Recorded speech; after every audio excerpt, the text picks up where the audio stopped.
Olive. Bienvenue sur Radio Live, la radio des PSI1 confinés mais pas démoralisés. Aujourd'hui, mesurer la vitesse du son avec un smartphone et ça. Alors, l'idée pour mesurer la vitesse du son aujourd'hui, c'est de faire résonner l'air dans un tube.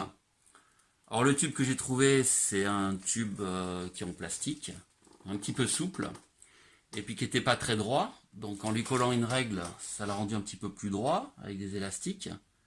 Et puis on a essayé de mettre le haut du tube à 0. Donc en le plongeant dans une bassine d'eau qui est là, on va pouvoir régler la hauteur d'air. Par exemple ici, on est à 16 cm d'air dans le tube. Donc maintenant, avec l'application Fifox, je vais générer un son à 3520 Hz, alors très désagréable. Mais on va voir pourquoi on a choisi ce son-là. Donc, je mets ici le petit haut-parleur à la surface du tube. Et on se rend compte qu'il y a des maxima qui correspondent à des résonances. Je vais monter le tube. On en a vu un premier.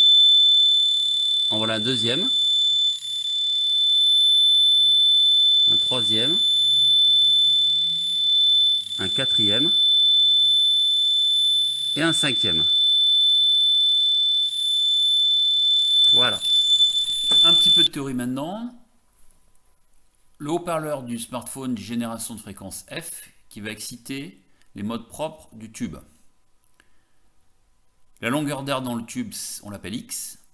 Et les conditions limites sont que en X égale à 0, c'est-à-dire au niveau du sommet du tube, on a un nœud de surpression, donc un ventre de vitesse.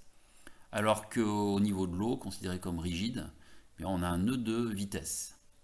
Ce qui fait que, puisque la distance entre un nœud et un ventre, c'est lambda sur 4, et entre deux nœuds, c'est lambda sur 2, ce qui fait que la longueur x du tube, elle vérifie lorsqu'on est dans un mode propre, la relation x égale n fois lambda sur 2 moins lambda sur 4. Donc voilà ce qui quantifie les longueurs pour lesquelles on va avoir à fréquence f fixée une résonance. Eh bien, ces longueurs obéissent à xn égale 2n-1 c sur 4f. Donc on voit que le mode propre n égale 1, le fondamental, il correspondra à xn égale c sur 4f. Puis on aura un mode propre chaque fois que n variera de 1. Donc chaque fois que x variera de c sur 2f.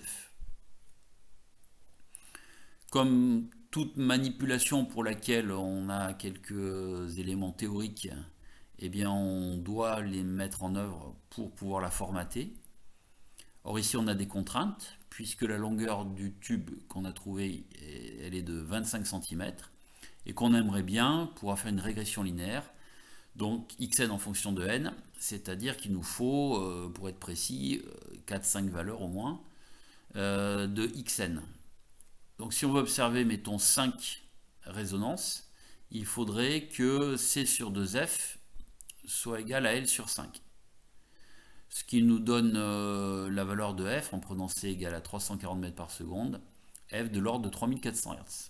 Alors on va prendre 3520 Hz, c'est un La de manière un petit peu arbitraire. La théorie nous donne la première valeur de la hauteur d'air dans le tube pour laquelle on a une résonance, ça serait de l'ordre de 2 cm. On trouve expérimentalement 1,7. Et on recommence après, en levant le tube pour qu'il y ait de moins en moins d'eau dedans et de plus en plus d'air, à repérer les autres valeurs pour lesquelles on a des résonances.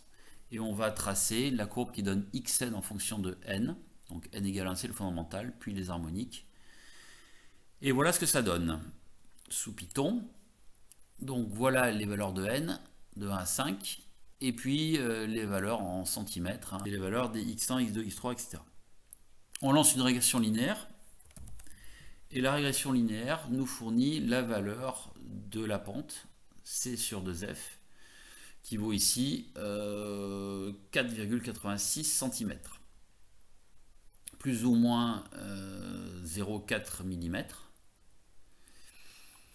On va en déduire donc la valeur de C. La valeur de C expérimentale, c'est donc 2FA. Et on trouve 342,144 mètres par seconde. La valeur théorique, racine de gamma RT sur M, étant de 344 mètres par seconde, puisque la température est de 22 degrés Celsius lors de l'expérience. On en déduit aussi l'incertitude que l'on a sur la célérité du son.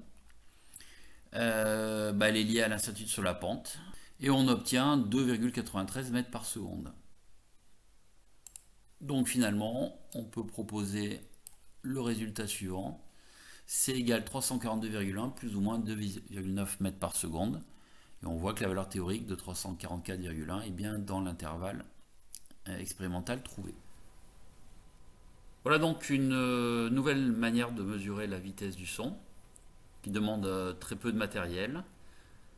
Il est possible évidemment de renouveler ces expériences en prenant des tubes plus longs, en cherchant d'autres fréquences, en prenant plus de points, et de comparer avec la valeur théorique. C'est tout pour aujourd'hui. Bye bye.